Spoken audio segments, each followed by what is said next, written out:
customer due diligence, and then there's CIP, but it all falls under this umbrella that we like to call know your customer. Okay, there are rules that lay out that you have to know who your customers are, and they apply to all of your customers.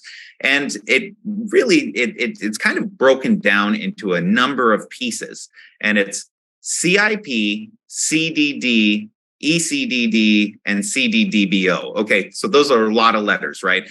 I'm going to break those down in just a minute, but it all falls under this KYC. So if you hear this acronym, and I know if you're in banking, there's a lot of acronyms out there, but if you hear KYC, that means know your customer rules. And that's part of the BSA AML program, where you need to know enough about your customers so that you can spot when they do something unusual, or that you know enough about them so you can say, okay, this person is who they say they are. This is what they do with their accounts, and everything that they're doing seems to make sense to us, okay? But those acronyms can get very confusing. So I want to make sure that we nail these down at the beginning, because we're going to talk about the specifics, and I don't want anybody getting confused if I accidentally throw an acronym out there too quickly. CIP is your customer identification program, okay? CIP is who is your customer. Are you confident that your customer is who they say they are? And CIP is a one and done exercise. You're going to gather certain bits of information about that customer when they're opening their account, and then you're going to verify that information with other documents or some other process. We'll talk about the details in a minute, but CIP is who is your customer? Is your customer who they say they are? CDD, or customer due diligence, is the next step. That is where you're gathering information, and it's the what, where, when, why, and how relative to the who. Okay, so we know who Kevin is. What does he do for a living? Where's all the money coming from? What's he doing with his money? Where does he operate? All of the things about Kevin, so that we can understand how the nature and purpose of his relationship to the bank. And really what we're on the lookout for are higher risk customers. Okay, so we're going to do this customer due diligence process. We're going to understand who the person is, but we're going to be looking out for higher risk customers. Now, what do I mean by higher risk?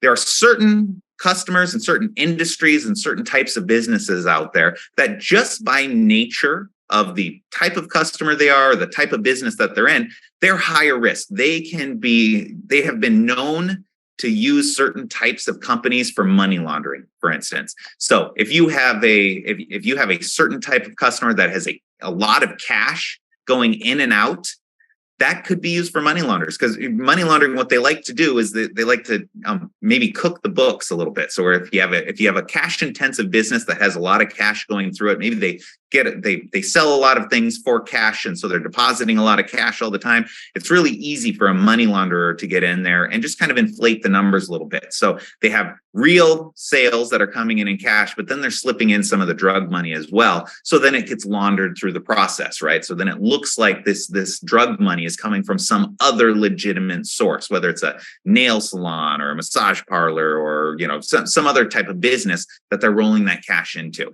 And so just because those types of companies can be used for money laundering, we designate them as higher risk. And then we have special rules for those higher risk customers. And that's what enhanced customer due diligence is. It's, for instance, you're not going to ask me, if I come in and I just open up my account, you're not going to ask me questions that you would ask maybe a money service business, or you're not going to ask me questions that maybe a CBD oil dispensary would have, or you're not going to ask me about my ATM processes, right? Because I don't have an ATM. I'm just some dude, right? So enhanced due diligence are the special procedures for higher risk customers. And then finally, there's CDDBO, and that's customer due diligence for beneficial owners. Okay, so these are legal entities, corporations, companies, partnerships. They're a legal entity that's created by the state, like an LLC or something along those lines.